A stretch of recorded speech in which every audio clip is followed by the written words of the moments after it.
একজন মা তার মেয়েকে কোনোদিনও বিয়ে দেবে না বলে সিদ্ধান্ত নেয়। কিন্তু এমন একটা সিদ্ধান্ত সে কেনই বানিয়েছে? তার জীবনে কি এমন কোনো ঘটনা ঘটেছিল যার জন্য সে আজ এই সিদ্ধান্ত নিতে বাধ্য হয়েছে? আর শেষ পর্যন্ত কি সত্যিই তার মেয়েকে চিরকুমারী রেখেছিল? বলছিলাম 2024 সালে মুক্তিপ্রাপ্ত ঘর কি লক্ষ্মী মুভিটার কথা। অসম্ভব লাভ স্টোরিতে ভরা আমার আজকের গল্পটা। কথা দিচ্ছি গল্পটা আপনাদের ভালো লাগবে।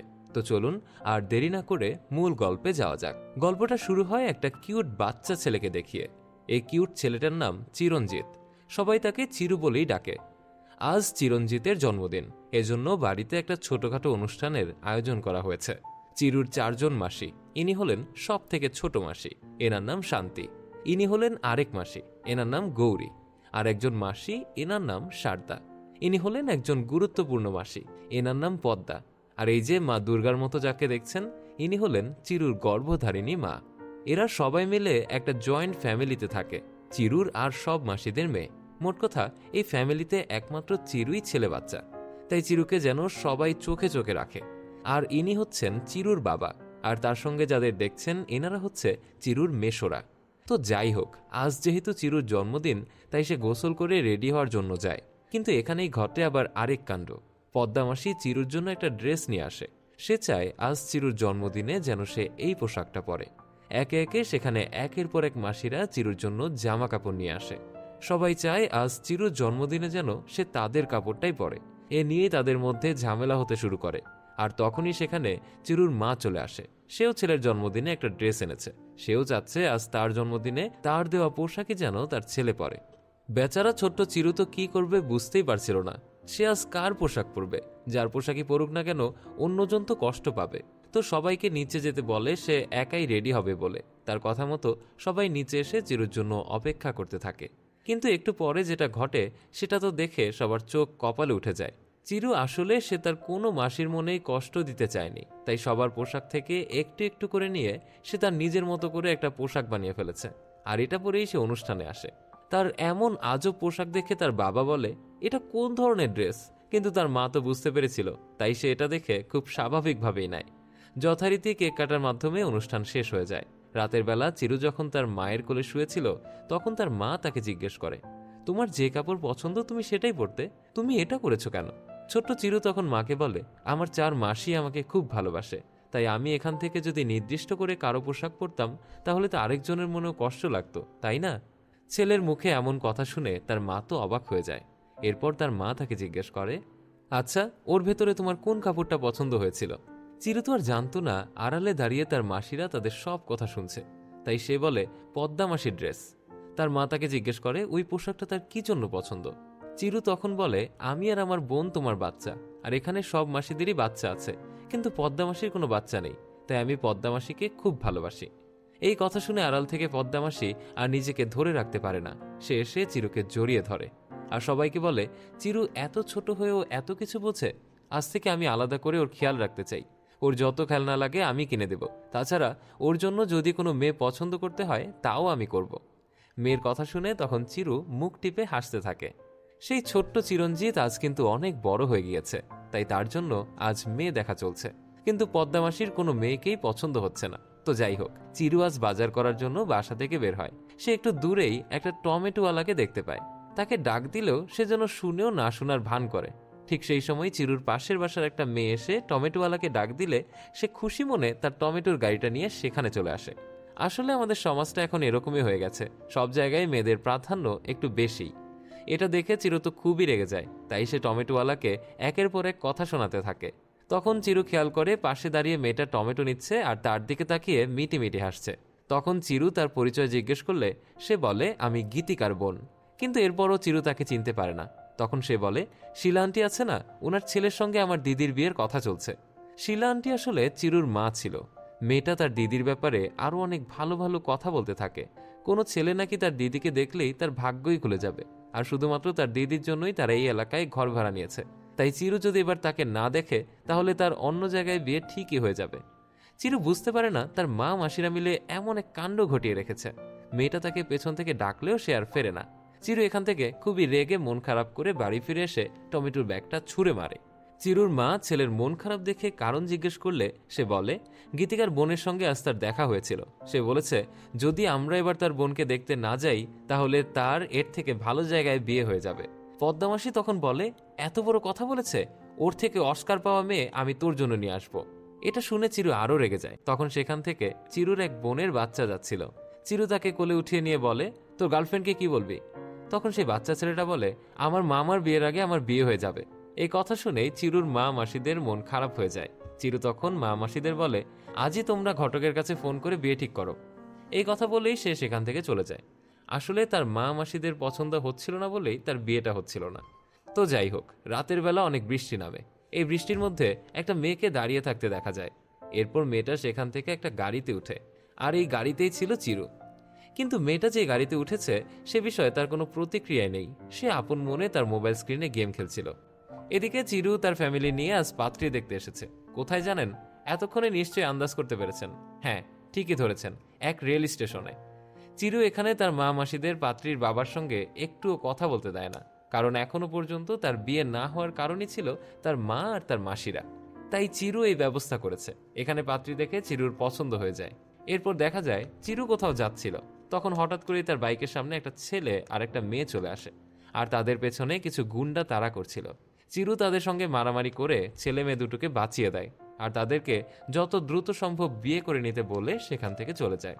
চিরু তখন বাড়িতে ফিরলে দেখে বাড়িতে সবার মন খারাপ। কি হয়েছে জিজ্ঞেস করলে কেউই কোনো কথা বলে না। এরপর সে তার মায়ের কাছে গিয়ে জিজ্ঞেস করে কি ব্যাপার। তখন তার মা জানায় রেল স্টেশনে যে মেয়েটাকে তারা দেখে এসেছে। এই কথাটুকু বলেই কথা শেষ করার আগেই চিরু তার মাকে বলে ওই মেয়েটাকে তোমার পছন্দ হয়নি তাই না? তখন তার আরেক মাসি বলে আমাদের কোনো সমস্যা নেই, ওই মেয়ে পক্ষরাই তোমাকে রিজেক্ট করেছে। এই কথা শুনে চিরু তো বিশ্বাসই করতে পারে না। তখন তার ছোট মাসি বলে পাত্রীপক্ষরা মনে করেছে তোমার কোনো সমস্যা আছে, এজন্যই রেল স্টেশনে মেয়ে দেখতে গেছো, তাই তারা এই বিয়ে হবে না বলে দিয়েছে। এ কথা শুনে চিরুর মাথায় যেন আকাশ ভেঙে পড়ে। তাই সে হিমালয় চলে যাবে বলে সেখান থেকে বেরিয়ে পড়ে। চিরু গঙ্গার ধারে বসে আপন মনে তার বিয়ে ভেঙে যাওয়ার কথা বলছিল। তখনই তার পেছন দিয়ে সেই মেয়েটা যার সঙ্গে তার এর আগে গাড়িতে দেখা হয়েছিল সেই যাচ্ছিল। চিরুকে এমন আপন মনে বকতে দেখে সে দাঁড়িয়ে যায়। তখন চিরুর কিছু কথা তার কানে আসলে মেয়েটা হাসতে থাকে। তাই সে চিরুকে ডাকলে চিরু তাকে প্রথমে চিনতেই পারে না। এরপর মেয়েটা রাতের ঘটনা বললে সে তাকে চিনে ফেলে। মেয়েটা তার নাম বলে আদ্রিতা। এরপর তারা দুজন কথা বলার মাঝেই আদ্রিতা বলে আপনাকে যে মেয়ে বিয়ে করবে সে অনেক লাকি হবে। চিরু তাকে বলে লাকি হতে হলে আগে তো বিয়েটা হতে হবে। এই কথা শুনে আদ্রিতা হাসতে থাকে। এরপর সেদিন মেয়েটা চিরুর কাছ থেকে বিদায় নিয়ে সেখান থেকে চলে যায়। চিরু সেদিন রাত্রিবেলা কিছুতেই ঘুমাতে পারছিল না, কারণ বারবার তার আদ্রিতার কথা মনে পড়ছিল।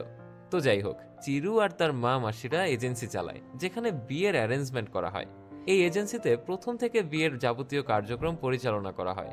আজও এই প্রতিষ্ঠানে একটা অর্ডার আছে। তো চিরু তার বন্ধুর সাথে রাতের বেলা ঘুম না হওয়ার ব্যাপারে কথা বলছিল, তখন সেখানে হঠাৎ করেই একটা গাড়ি আসে। চিরু আর তার বন্ধু দেখে সে গাড়ি থেকে দুইজন মেয়ে নামছে। চিরু খেয়াল করে ওই দুইজন মেয়ের মধ্যে একজন আদ্রিতা। চিরু আর তার বন্ধু ভাবে বিয়েটা হয়তো আদ্রিতার, কিন্তু পরক্ষণেই তাদের এই ভুল ভেঙে যায়। বিয়েটা আসলে ছিল আদ্রিতার সাথের মেয়েটার। এটা শুনে চিরু মনে মনে বেশ খুশিই হয়। রাতের বেলা সে আবারও আদ্রিতাকে নিয়ে ভাবতে থাকে। পরদিন সকালবেলা ঘুম থেকে উঠে সে তার মা মাসিরা যেখানে কাজ করছিল সেখানে গিয়ে শুয়ে পড়ে। ছেলের এমন আনমনা অবস্থা দেখে পদ্মা মাসি কি হয়েছে সে ব্যাপারে জানতে চায়। চিরু তখন বলে আজ দুদিন ধরে একজন আমার ঘুম কেড়ে নিয়েছে। চিরুর মা তখন জিজ্ঞেস করে কে সে? চিরু তখন উত্তরে বলে একটা মেয়ে। মেয়ের কথা শুনে তো সবাই অবাক হয়ে যায়। তখন তার মাসিরা জিজ্ঞেস করে সেই মেয়েটাকে তার পছন্দ কিনা, যদি তার পছন্দ থাকে তাহলে তারা বিয়ের দিকে আগাবে। চিরু তখন বলে আমার তো পছন্দ, কিন্তু ওই মেয়েটার আমাকে পছন্দ কিনা কিংবা তোমাদের তাদের পছন্দ কিনা সেটা তো জানি না। চিরুর মা তখন বলে একটা মেয়ে একটা ছেলের মধ্যে তিনটা গুণ থাকলেই তাকে পছন্দ করে। প্রথমত কেয়ারিং, এরপর স্পষ্টভাষী, আর 3 নম্বর যেন সে বুঝতে পারে আশপাশের সব থেকে সে তোমার প্রতি বিশ্বাস কিংবা ভরসা করতে পারে। এই কথা শুনে পদ্মামাসি বলে সে হ্যাঁ বলুক আর না বলুক, আজ থেকে আমি তোকে শেখাবো ভালো কিভাবে বাঁচতে হয়, কিন্তু মেয়েটাকে দেখে আমার পছন্দ হবে তো? এই কথা শুনে চিরু বলে অবশ্যই তোমার পছন্দ হবে। এরপর থেকেই চিরু আর আদ্রিতার ফোনে কথা বলা আর চ্যাটিং করা শুরু হয়ে যায়। এভাবে তাদের দিনগুলো ভালোই কাটছিল, কিন্তু সমস্যা হলো তারা দুজন এভাবে কথা বলতে বলতে দেখা করতে করতে অনেকটা কাছে আসলেও চিরু আদ্রিতাকে ভালোবাসে তা কিন্তু বলতে পারেনি। আর এরই মাঝে কিন্তু চিরু তার মায়ের সেই 3টা কথা অক্ষরে অক্ষরে পালন করতে থাকে। এভাবেই দিন কাটতে কাটতে আদ্রিতার বান্ধবীর বিয়ের দিন চলে আসে। বিয়ের দিন চিরুর বাড়ির সকলেই সেখানে উপস্থিত থাকে। তারা তো আদ্রিতাকে দেখে খুবই পছন্দ করে। চিরু একদিন বাইক চালাচ্ছিল, তখন হঠাৎ করে আদ্রিতার ফোন আসে।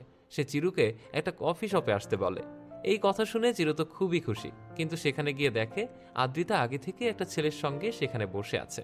এটা দেখে চিরু তো খুবই মন খারাপ হয়ে যায়। চিরু টেবিলে গিয়ে বসলে শুনে আদ্রিতা ছেলেটাকে বলছে, আমি তোমার সঙ্গে ভালোভাবে মিশি বলে তোমার আমাকে প্রপোজ করতে হবে? তুমি চিরুকে দেখো, আজ 3টা মাস আমি তাকে একজন বেস্ট ফ্রেন্ডের মতো সবসময় পাশে পেয়েছি, কিন্তু সে কখনো আমাকে প্রপোজ করেনি। তার এই ব্যাপারটা আমার খুব ভালো লাগে। এই কথা শুনে চিরুর আরো মন খারাপ হয়ে যায়। হঠাৎই তখন আদ্রিতার ফোনে তার মায়ের কল আসে। আদ্রিতা ফোনে কথা বলতে বলতে সেখান থেকে উঠে চলে গেলে সেই ছেলেটা চিরুকে বলে, তুমি আদ্রিতাকে ভালোবাসো না? কিন্তু চিরু তার কথা এড়িয়ে সেখান থেকে চলে যায়। রাতের বেলা চিরুর খুব মন খারাপ হয়, তাই সে বাইরে বসে ভাবতে থাকে সে কি করবে, কিছুই বুঝতে পারছিল না। তখনই সেখানে তার মা চলে আসে। সব কথা শুনে তার মা তাকে বলে, তুমি অপেক্ষা করো, ভালোবাসার প্রথম শর্ত অপেক্ষা করা। কিন্তু চিরু তার কথা শুনে বেশ রেগে যায়, তাই তার মা তাকে ঘুমোতে বলে সেখান থেকে চলে যায়। পরদিন সকালবেলা চিরু আদ্রিতাকে ফোন দেয়। চিরু কি করছে আদ্রিতা তা জিজ্ঞেস করলে সে বলে, খাবারের জন্য অপেক্ষা করছি। আদ্রিতা বলে, আমার আজ খাবার বানাতে ইচ্ছে করছে না। এই কথা শুনে চিরু তাকে বলে, তুমি অপেক্ষা করো, আমি তোমার জন্য খাবার নিয়ে আসছি, একবার খেয়ে দেখো, আমার ঘরের খাবার খুবই টেস্টি। আদ্রিতা তখন তাকে নিষেধ করলেও সে শোনে না। তো চিরু একটা কালো ড্রেস পরে খাবার নিয়ে যখন বের হচ্ছিল, তখনই তার মা মাসিরা তাকে মন্দিরে মাথা ঠেকিয়ে যেতে বলে। কিন্তু এই কথা শুনে চিরু বেশ রেগে যায়। তো যাই হোক, চিরু খাবার নিয়ে যখন আদ্রিতার বাড়ির সামনে এসে দাঁড়ায়, তখন তার কালো ড্রেস দেখে সিকিউরিটি গার্ড ভাবে সে ডেলিভারি ম্যান। তাই সে আদ্রিতার কাছে ফোন দিয়ে বলে, ম্যাডাম, ডেলিভারি ম্যান এসেছে। এই কথা শুনে চিরু খুবই রেগে যায়, আর আদ্রিতা তো হাসতেই থাকে। এরপর চিরু আর আদ্রিতা মিলে যখন খাবার খাচ্ছিল, তখন আদ্রিতা খাবারের খুব প্রশংসা করে। চিরু আদ্রিতার কাছে তার ফ্যামিলির বিষয় জিজ্ঞেস করলে সে বলে, আমার মাই আমার দুনিয়া। এরপর আদ্রিতা যখন খাবার শেষে হাত ধুতে যাচ্ছিল, তখন চিরু তাকে পদ্মা মাসির দেওয়া মিষ্টি খেতে বলে। এরপর তারা গল্প করতে করতে চিরু একটা বড় মন্দিরের কথা বলে। তার মা মাসিরা চায় সে যেন ওই মন্দির থেকে ঘুরে আসে।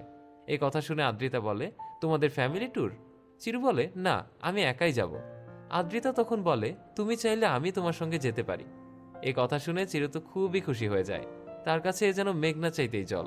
তো চিরু সেখান থেকে খুশি মনে তার বাড়ি ফিরে তার মা মাসিদের এই কথা খুলে বলে। ছেলের মুখে এই কথা শুনে মা মাসিরা তো খুবই খুশি হয়ে যায়। তাদের পুরাতন গাড়িটা সবাই মিলে ধুয়ে মুছে চকচকে করে ফেলে। এরপর চিরু তার মা মাসিদের কাছ থেকে বিদায় নিয়ে আদ্রিতার বাড়ির সামনে চলে আসে। কিন্তু এখানে এসে দেখতে পায় আদ্রিতার সঙ্গে তার বান্ধবীও যাবে। এটা দেখে তার একটু মন খারাপ হয়ে যায়। আদ্রিতা তখন বলে, ও এখানে একা একা থেকে বোর হয়ে যাবে, এজন্য নিয়ে নিচ্ছি। এরপর তারা সে মন্দিরের উদ্দেশ্যে রওনা দেয়।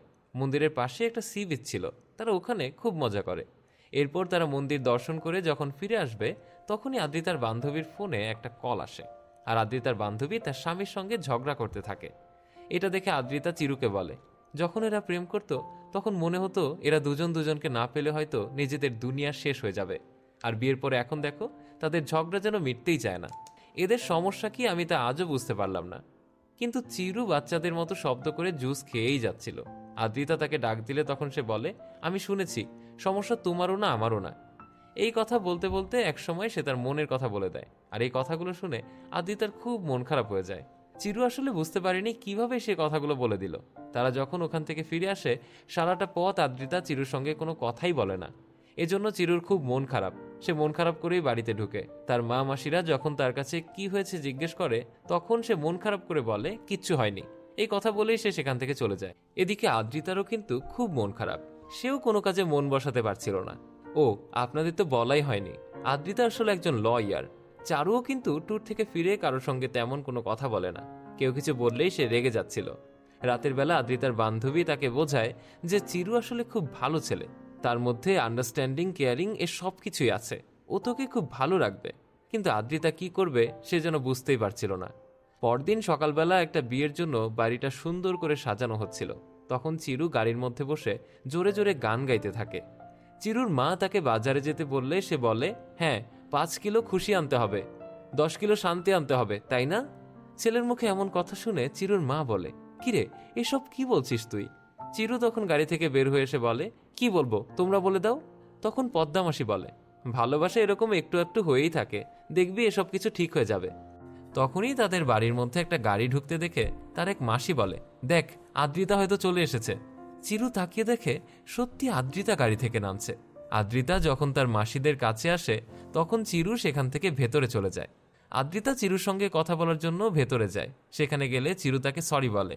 আদ্রিতা তখন চিরুকে বলে, তোমাকে এবং তোমার ফ্যামিলিকে আমার খুব ভালো লাগে।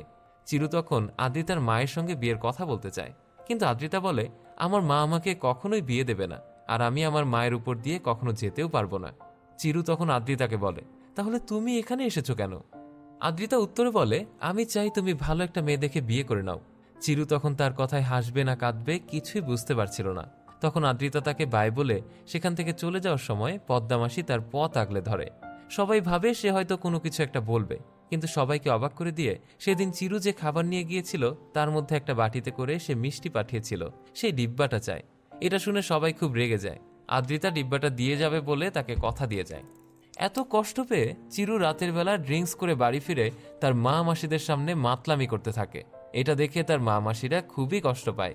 পরদিন সকালবেলা চিরু ঘুম থেকে উঠে তার মা আর মাসিদের কাছে ব্রেকফাস্ট চাইলে তারা তার সঙ্গে কথা বলতে চায় না। এরপর তার আগের দিন রাতে চিরু মাতাল হয়ে বাড়ি ফিরছিল সে বিষয়ে কথা শোনাতে থাকে। তখনই চিরুর এক বোন এসে বলে, একটা মেয়ে এসে তোমাকে ডাকছে। এই কথা শুনে চিরু আর তার মা মাসিরা সেখানে চলে আসে। তারা এসে দেখতে পায় আদ্রিতার বান্ধবী এসেছে। সে আসলে সেদিন এসে ডিব্বাটা ফিরিয়ে দেওয়ার জন্য এসেছে। আদ্রিতার বান্ধবী ডিব্বাটা ফিরিয়ে দিয়ে যখন চলে যাবে তখনই চিরু খুব রেগে যায়। চিরুর মা তখন তাকে বসিয়ে আদ্রিতার মায়ের ব্যাপারে জিজ্ঞেস করে। সে বলে, আদ্রিতার মা ছোট একটা ইন্ডাস্ট্রি শুরু করেছিল, এখন সেখানে হাজারো লোক কাজ করে। চিরুর মা তখন বলে, সবকিছুই তো ঠিক আছে, কিন্তু সে তার মেয়ের বিয়ে দিতে চায় না কেন? তখন আদ্রিতার বান্ধবী বলে, উনি আসলে তার মেয়ের বিয়ে দিয়ে ঘর জামাই রাখতে চান, কারণ উনি মনে করেন তার মেয়ে অন্যের ঘরে গেলে কাজ করতে করতে শেষ হয়ে যাবে। এই কথা শুনে চিরঞ্জিতের মা মাসিদের মুখ শুকিয়ে যায়। আদ্রিতার বান্ধবী আরো বলে, আমার বিয়েতে আমি ওনাকে ইনভাইট করতে গিয়েছিলাম, তখন উনি আমার শ্বশুরবাড়ির কথা জিজ্ঞেস করলে আমি জয়েন্ট ফ্যামিলি বললে উনি তাতেও খুব আপত্তি করেছিলেন। একদিন আদ্রিতার মাসি বলেছিল, আদ্রিতাকে তুমি তো বিয়ে করতে নিষেধ করেছ, কিন্তু ও সারা জীবন চলবে কিভাবে? তাছাড়া ওর তো একটা ভবিষ্যৎ আছে। আদ্রিতার মা তখন তাকে বলেছিল, আমি এক কথার মানুষ, আমার মেয়েকে আমি অন্যের ঘরে পাঠাবো না। এই ব্যাপারে আদ্রিতার কাছে শুনলে আদ্রিতা বলল, আমার মা যেটা করবে আমি সেটাতেই রাজি। এই কথা শুনে চিরুর মা মাসিদের খুব মন খারাপ হয়ে যায়। এরপরও পদ্মা মাসি তখন চিরুকে বলে, তুই চিন্তা করিস না, এজন্য অবশ্যই একটা না একটা রাস্তা বের হয়েই যাবে। চিরু তখন আদ্রিতার বান্ধবীকে বলে, এই রাস্তা বের করার জন্য তুমি আছো, আমি তো তোমার ভাই হই, তাই দয়া করে তুমি আমাকে সাহায্য করো। চিরু বলে, তুমি যদি আমাকে ছোট্ট একটা কাজ করে দাও তাহলে সব সমস্যার সমাধান হয়ে যাবে। এরপর আদ্রিতার বান্ধবী আদ্রিতার অফিসে আসে, কিন্তু তাকে খুব চিন্তিত মনে হয়। তার চেহারার দিকে তাকিয়ে আদ্রিতা কি হয়েছে জিজ্ঞেস করলে সে বলে, আজ তার হাজবেন্ড আসবে, এজন্য তার খুব টেনশন হচ্ছে। এদিকে তার ফোনে চার্জ নেই বলে সে আদ্রিতার কাছে তার ফোনটা চায়। আসলেই সবকিছুই চিরুর প্ল্যান ছিল। কথা বলতে বলতে বাইরে এসে সে আদ্রিতার ফোন থেকে তার মাকে একটা মেসেজ করে। তাতে লেখা ছিল, আমার বান্ধবীর ভাইকে পাঠালাম, সে তার বিজনেস শুরু করার জন্য তোমার ফ্যাক্টরি থেকে কিছু আইডিয়া নিতে চায়, ওকে সাহায্য করো। আদ্রিতার মা সঙ্গে সঙ্গে রিপ্লাই করে, ওকে পাঠিয়ে দাও। তো পরদিন সকালে আদ্রিতার বান্ধবী চিরুকে নিয়ে আদ্রিতার মায়ের কাছে যায়। সবকিছু শুনে আদ্রিতার মা তাকে পরদিন থেকে কাজে জয়েন করতে বলে। এটা শুনে চিরু তো নাচতে নাচতে সেখান থেকে বের হয়ে আসে, কিন্তু আদ্রিতার বান্ধবীর খুব টেনশন হয়। তো পরদিন কথা মতো চিরু রেডি হয়ে তার মা মাসিদের কাছ থেকে বিদায় নিয়ে আদ্রিতার মায়ের ফ্যাক্টরিতে চলে যায়। আদ্রিতার মা আসলে আগের দিন বলে দিয়েছিল ফ্যাক্টরিতে গিয়ে সারিকা ম্যাডামের সঙ্গে দেখা করতে, কিন্তু ফ্যাক্টরিতে গিয়ে সারিকা ম্যাডামের কথা বললে সবাই খুব ভয় পেয়ে যায়। সেখানে থাকা একজন লোক তখন চিরুকে সারিকা ম্যাডামের কাছে নিয়ে আসে। ম্যাডাম চিরুকে দেখে বলে, এখানে কাজ করতে গেলে কোনো উল্টোপাল্টা করলে চলবে না, মনোযোগ দিয়ে কাজ করতে হবে। পরদিন চিরু কাজে আসলে অফিসে একজনকে বসে থাকতে দেখে তাকে দেখে বসে থাকার কারণ জিজ্ঞেস করলে সে বলে, অপর্ণা ম্যাডামের সঙ্গে দেখা করতে এসেছে। অপর্ণা ম্যাডাম আসলে আদ্রিতার মা ছিল। চিরু তাকে সঙ্গে করে অপর্ণা ম্যাডামের কাছে নিয়ে যাচ্ছিল। যেতে যেতেই সে লোকটার নাম জিজ্ঞেস করলে লোকটা বলে তার নাম শেখর। কিন্তু অপর্ণা এখানে লোকটাকে দেখে খুব রেগে যায়, আর তার রাগের কারণ আপনারা একটু পরেই জানতে পারবেন।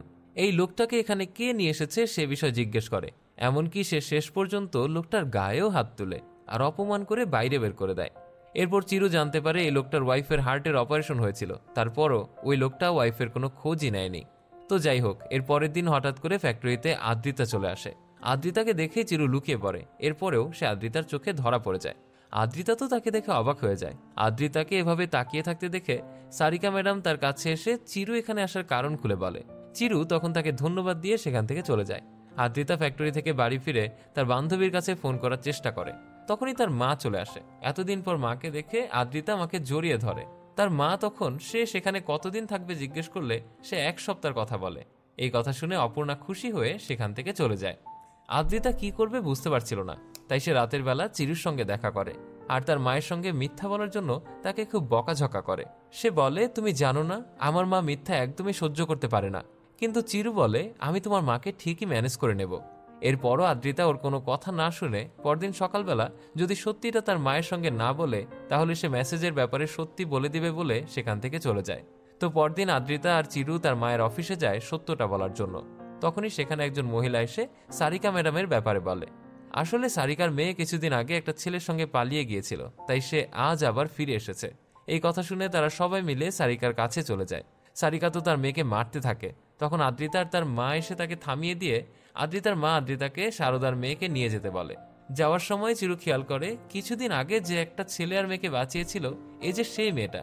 এটা দেখে চিরু মন খারাপ করে সেখান থেকে চলে যায়। সে আসলে মেলাতে পারছিল না যেই ছেলেটা এই মেয়েটাকে নিয়ে পালিয়েছিল সে কেনই বা এই মেয়েটাকে আবার ছেড়ে দিল। চিরু তো সেদিন তাদের বিয়ে দিয়েছে, তাই সে রাতের বেলা সারিকার মেয়েকে সব সত্য জানার জন্য ডাকে। কিন্তু ছাদের উপর থেকে আদ্রিতা আবার সেটা দেখে ফেলে, তাই আদ্রিতাও সেখানে এসে জানতে পারে সেদিন চিরুই এদেরকে সাহায্য করেছিল। এই কথা শুনে আদ্রিতা চিরুকে এখান থেকে চলে যেতে বলে, কারণ তার মা যদি এটা জানতে পারে তাহলে সে চিরুকে ছাড়বেই না। কিন্তু চিরুও নাছোড়বান্দা, সে আদ্রিতাকে বলে, আমি এই সমস্যার সমাধান না করে এখান থেকে যাব না। তাই সে ওই মেয়েটার কাছ থেকে ছেলেটার ঠিকানা নেয়। আর পরদিন চিরু আদ্রিতা আর চিরুর বন্ধু মিলে ওই ঠিকানা খোঁজার জন্য বেরিয়ে পড়ে। আসলে ওই ছেলেটার বাবার নাম ছিল ছাই কৃষ্ণা, তাই এটা নিয়ে গাড়ির মধ্যে তার বন্ধুরা হাসাহাসি করতে থাকে। এরপর তারা একটা চায়ের দোকানের সামনে গিয়ে এক লোককে জিজ্ঞেস করে হাই কৃষ্ণার বাড়ি কোথায়। এই কথা শুনে লোকটা তাদের ছাই কৃষ্ণার বাড়ি নিয়ে যায়। কিন্তু এখানে কৃষ্ণাকে দেখে তাদের মুখ দিয়ে আর কোনো কথাই বেরোচ্ছিল না। তারা এখানে কেন এসেছে এটা জানতে চাইলে চিরু আর তার বন্ধু ভয় পেয়ে উদ্ভটভাবে কথা বলতে থাকে। এমনকি তারা সেখানে নাচ গানও করতে থাকে। তখনই হঠাৎ করে সেই ছেলেটা চলে আসে। ছেলেটার নাম ছিল প্রশান। প্রশানকে দেখে চিরু তার কাছে যায়। আর চিরু বুঝে গিয়েছিল প্রশানের বাবা ইংলিশ বোঝে না, তাই সে প্রশানের সঙ্গে ইংলিশে কথা বলতে থাকে। প্রশান চিরুদের তার বাবার সঙ্গে পরিচয় করিয়ে দেয়। তারা প্রশানের ভার্সিটি সিনিয়র। এই কথা শুনে প্রশানের বাবা তো খুবই খুশি হয়ে যায়। এরপর চরুরা তাদের কাছ থেকে বিদায় নিয়ে সেখান থেকে ফিরে আসে। চিরু সারিকার মেয়েকে সবকিছু ঠিক হয়ে যাবে এই কথা বোঝানোর চেষ্টা করে, কিন্তু সে কোনো কথা না বলেই সেখান থেকে চলে যায়। আদ্রিতাও চুরুর উপর রাগ করে সেখান থেকে চলে যায়। এদিকে রাতের বেলা চিরু যখন তার বাড়িতে ফোন করছিল তখন হঠাৎ করেই আদ্রিতার ফোন আসে। তাই সে বাড়ির ফোনটা কেটে দিয়ে আদ্রিতার ফোন রিসিভ করে। আদ্রিতা তখন তাকে জানায় মেয়েটা সুইসাইড করতে যাচ্ছিল। এই কথা শুনে চিরু সঙ্গে সঙ্গে সেখানে গিয়ে মেয়েটাকে বোঝায়, কিন্তু মেয়েটা তার কোনো কথাই বুঝতে চায় না। তাই পরদিন চিরু আর আদ্রিতা মিলে মেয়েটাকে প্রশানের বাড়ি নিয়ে আসে। আর সেখানে এসে চিরু প্রশানের মাকে সবকিছু খুলে বলে। কিন্তু প্রশানের মা তো জানতো তার বাবা কখনোই এটা মেনে নেবে না, তাই সে তাদেরকে এখান থেকে চলে যেতে বলে। কিন্তু চিরুও নাছোড়বান্দা, তাই সে ওখানকার লোকজনের সঙ্গে মারামারি করতে থাকে। তখনই সেখানে প্রশান আর তার বাবা চলে আসে। চিরু প্রশানের বাবাকে সবকিছু খুলে বলে। প্রশানের বাবা সবকিছু শুনে প্রশানকে তাদের সঙ্গে নিয়ে যেতে বলে। চিরু প্রশানকে নিয়ে আদ্রিতার বাড়ি ফিরে আসে। সবকিছু শুনে সেদিন রাতের বেলা আদ্রিতার মা চিরুকে সকালবেলায় তাদের সঙ্গে নাস্তা করার কথা বলতে বলে। আদ্রিতা ফোন করে এটা চিরুকে বললে চিরু পরদিন সকালবেলা চলে আসে। তারা যখন খাবার টেবিলে বসেছিল তখন চিরুর বারবার ফোন আসছিল। এটা দেখে আদ্রিতার মা তাকে ফোনটা রিসিভ করতে বলে। চিরু বলে, আমার মা মাসিরা ফোন দিচ্ছে, আমি নাস্তা করে ওদের সঙ্গে কথা বলে নেব। এরপর আবারও ফোন আসে। তখন আদ্রিতার মা বলে, তোমার মা মাসিরা তোমার খুব খেয়াল রাখে তাই না? তুমি ওনাদের আমাদের এখানে আসতে বলো, এতে করে তাদের সঙ্গে আমার পরিচয়টাও হয়ে যাবে আর তারাও তোমাকে দেখে যাবে। তো পরদিন চিরু তার মা আর মাসিদের সেখানে আসতে বলে। চিরুর মাসিরা এসে আদ্রিতার মায়ের সঙ্গে পরিচয় হলে তাদের খুব ভালো লাগে। তারা সবাই মিলে খুব আনন্দ করে। এরপর তারা যখন সবাই নিচে ছিল তখন পদ্মামাসি অপর্ণার কাছে এসে আদ্রিতার চিরুর ভালোবাসার কথা বলে দেয়। এই কথা শুনে অর্পণা চুপ করে থাকে। তখনই সেখানে সারিকা এসে সবকিছু শুনে বলে, আমি আগেই ভেবেছিলাম এদের নিশ্চয়ই কোনো একটা উদ্দেশ্য আছে। এরই মধ্যে সেখানে চিরু আর তার মা মাসিরা চলে এসেছিল। তখন চিরুর মা সারিকাকে চুপ করিয়ে দিয়ে বলে, আমাদের কোনো খারাপ উদ্দেশ্য নেই, ওরা দুজন দুজনকে ভালোবাসে, আর ভালোবাসা তো কোনো অন্যায় না। পদ্মামাসি অপর্ণার কাছে হাত জোর করে আদ্রিতাকে চায়, কিন্তু অপর্ণা এখানে কোনো কথাই বলে না। আর সারিকা তাদেরকে অপমান করে সেখান থেকে বের করে দেয়। চিরু তার মা মাসিদের নিয়ে তখন বাড়ির উদ্দেশ্যে রওনা দেয়। আজ তাদের মনটা খুবই খারাপ। এদিকে আদ্রিতা তার মায়ের সঙ্গে কথা বলতে চাইলে তার মা তার সঙ্গে কথা না বলে সেখান থেকে চলে যায়। অপরদিকে আদ্রিতার বান্ধবীও বলে দেয় সে আদ্রিতার ফোন থেকে মেসেজটা করেছিল। আদ্রিতা এই ব্যাপারে কিছুই জানে না। আর সারিকার মেয়ে এসে অপর্ণাকে বোঝাতে থাকে। সবকিছু শুনে অপর্ণার মনটাও কিছুটা নরম হয়ে যায়। এদিকে আদ্রিতা পরদিন সকালবেলা রেডি হয়ে বের হচ্ছিল, তখন তার গাড়িতে আদ্রিতার মা এসে ড্রাইভ করে। যেতে যেতে আদ্রিতার মা আগে তার কাছে চিরু সম্পর্কে সবকিছু শোনে। চিরুর মাসে একদিন আদ্রিতাকে একটা চেইন দিয়েছিল, আদ্রিতা আজ চেইনটা তাকে ফিরিয়ে দেওয়ার জন্য যাচ্ছে। এদিকে চিরু কারোর সঙ্গে কথা না বলে সবসময় নিজের রুমে শুয়ে থাকে। অপরদিকে আদ্রিতার মা আর আদ্রিতা চিরুদের বাড়ি চলে আসে। তাদের দেখে সবাই খুব খুশি হয়। তখনই আদ্রিতার মা বলে, আদ্রিতাকে যে চেনটা দেওয়া হয়েছিল সেটা ফিরিয়ে দেওয়ার জন্যই আজ তারা এসেছে। এটা শুনে তো সবার খুব মন খারাপ হয়ে যায়। আর এইসব কথা চিরু কিন্তু ঘর থেকে ঠিকই শুনছিল। চিরুর মা পদ্মামাসিকে চিরুকে ডেকে আনতে বলে, কিন্তু পদ্মামাসি বলে এমনিতেই সে খুব কষ্ট পেয়েছে, আর এখানে ডেকে এনে তাকে আমি নতুন করে কষ্ট দিতে পারবো না। চিরুর মা তখন আদ্রিতার মায়ের কাছে জিজ্ঞেস করে সে কেন তার মেয়েকে বিয়ে দিতে চায় না। তখন আদ্রিতার মা তার জীবনের কাহিনী বলতে থাকে। সে বলে, আদ্রিতা যখন পেটে তখন তার বাবা তাকে ছেড়ে চলে গেছে। সেখান থেকে সে আদ্রিতাকে খুব কষ্ট করে মানুষ করেছে, তাই সে কোনো পুরুষ জাতিকে আর কখনো বিশ্বাস করতে চায় না। এই কথা শুনে চিরুর মা আদ্রিতার মাকে বোঝায় যে সব পুরুষ মানুষ সমান নয়, আর চিরুকে তারা এমনভাবে মানুষ করেনি। চিরু সব মাসিরা মিলে আদ্রিতার মাকে এই কথাই বোঝাতে থাকে।